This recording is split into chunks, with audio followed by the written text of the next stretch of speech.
Selamat datang. Di sini kita akan kupas tuntas sebuah topik yang penting banget. Gimana sih caranya mengubah ide penelitian jadi bukti nyata yang meyakinkan? Langsung aja kita mulai. Oke, kita mulai dari dasarnya dulu ya. Anggap aja bagian pertama ini sebagai fondasi kita. Kita mau paham nih, gimana sebuah ide yang tadinya cuma ada di kepala, bisa kita bawa ke dunia nyata, dan kita buktikan. Nah, ini dia nih tantangan semua peneliti. Punya ide keren itu satu hal ya kan? Tapi, gimana caranya ide itu jadi temuan yang bisa dipercaya orang, yang kredibel, dan bisa dipertanggungjawabkan? Nah, itu dia yang bakal kita bongkar bareng-bareng. Jadi gini, sebuah teori itu ya baru titik awal aja. Supaya valid, dia harus diuji pakai data empiris.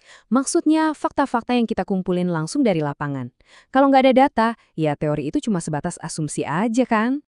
Coba deh, bayangin penelitian itu kayak lagi bangun gedung. Serius, ini analogi yang pas banget. Kita bakal pakai ini buat ngeliat gimana 3 metode utama itu saling kerjasama buat bikin penelitian yang kokoh. Masing-masing punya peran yang krusial dan nggak bisa digantikan. Sip, kita mulai dari fondasinya. Sama kayak bangun gedung butuh blueprint atau cetak biru, penelitian itu kita mulai dengan yang namanya studi pustaka. Ini benar-benar jadi dasar buat semua langkah selanjutnya. Studi pustaka itu intinya kita memetakan semua pengetahuan yang udah ada soal topik kita. Jadi kita kumpulin tuh berbagai teori, konsep, dari buku, jurnal, buat ngebangun kerangka berpikir yang kuat sebelum kita terjun ke lapangan. Intinya apa sih? Ya, tujuannya itu buat nambahin amunisi teori dan ngebandingin sama penelitian yang udah ada. Hasilnya, kita jadi punya teori pendukung yang kuat dan data-data lama sebagai pijakan. Mantep kan? Oke, peta atau blueprintnya udah di tangan. Sekarang waktunya kita ngecek langsung lokasi proyeknya pakai teknik observasi. Nah, disinilah kita mulai pindah dari dunia teori ke dunia nyata. Observasi ini simpelnya kita ngelihat langsung apa yang terjadi. Jadi kita ngumpulin data dengan mengamati objek atau fenomena di habitat aslinya. Ini yang ngasih kita kebenaran di lapangan, data mentah yang benar-benar konkret. Jadi tujuannya jelas ya, buat tahu kondisi aslinya di lapangan, buat dapat data yang objektif dan faktual. Hasilnya, ya data yang benar-benar nyata. Data inilah yang nanti kita pakai buat ngecek bener nggak sih teori yang kita dapat dari studi pustaka tadi? Oke, fakta dari observasi itu ngasih tahu kita apa yang terjadi. Tapi seringkali kita butuh tahu kenapa itu terjadi. Nah, buat jawab itu, kita perlu dengerin cerita dari orang-orangnya. Disinilah wawancara masuk buat ngasih jiwa ke data kita. Nah ini, pertanyaan paling penting. Oke, kita punya data A, B, C. Tapi, data itu artinya apa buat orang-orang yang terlibat? Kenapa mereka ngelakuin itu? Apa yang mereka rasain? Observasi aja nggak cukup.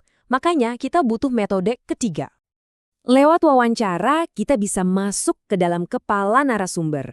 Kita bisa dapat informasi yang nggak kelihatan mata, kayak opini mereka, perasaan, sampai pengalaman pribadi. Ini harta karun yang nggak bisa didapat dari cara lain. Jadi, tujuan wawancara itu buat gali informasi lebih dalam dan ngungkap opini atau pengalaman.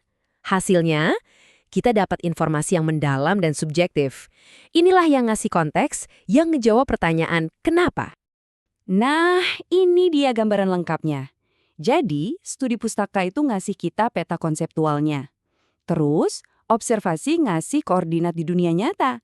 Dan terakhir, wawancara ngasih narasi dari para penghuninya. Kalau ketiganya digabung, baru deh jadi pemahaman yang utuh dan kuat banget. Oke, kita udah paham apa dan kenapanya. Sekarang, yuk kita bahas sedikit soal gimananya.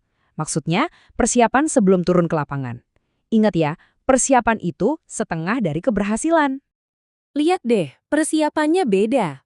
Buat observasi, persiapannya lebih teknis. Tujuannya harus jelas, siapin checklist, dan yang paling penting, urus izin lokasi. Kalau buat wawancara, fokusnya lebih ke komunikasi. Pilih narasumber yang pas, siapin pertanyaan yang bagus, dan tentu aja, atur jadwal ketemuan. Jadi, poin utamanya adalah ini. 3 lapisan ini, teori, fakta, dan cerita, nggak bisa jalan sendiri-sendiri. Kekuatan penelitian itu muncul justru pas ketiganya digabung, saling ngelengkapin, saling ngevalidasi. Hasilnya, penelitian yang kuat, kredibel, dan komplit. Jadi gini, dengan menggabungkan semua teknik ini, Anda itu bukan sekedar ngumpulin data, Anda lagi siap-siap buat mengungkap sebuah cerita baru yang mungkin belum pernah didengar orang. Nah, sekarang teorinya udah siap. Pertanyaannya, kisah apa yang bakal Anda ungkap?